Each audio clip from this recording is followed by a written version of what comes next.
যখন আপনার নামে কেউ বদনাম করে আপনার সামনে কিংবা আপনার পেছনে, আপনার প্রথম কাজ হচ্ছে আল্লাহকে ধন্যবাদ দেওয়া। পড়েন সবাই সুবহানাল্লাহ।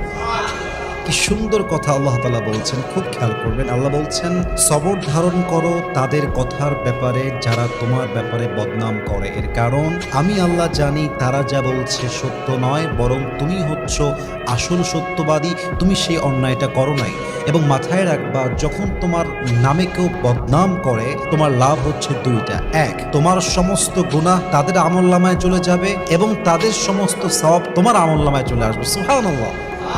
তো যারা বদনাম করবে তাদের জন্য আপনি আফসোস করবেন যে ইস রে, আমার ভাইটা বোঝে না, আল্লাহ আমার ভাইকে তুমি হেদায়াত দান করো। কিন্তু মানুষের বদনামের জন্য, অন্যের চরিত্র নষ্ট হওয়ার জন্য নিজের চরিত্র নষ্ট করা, এটা বোকামি ছাড়া আর কিছুই হতে পারে না। ঠিক কিনা বলেন?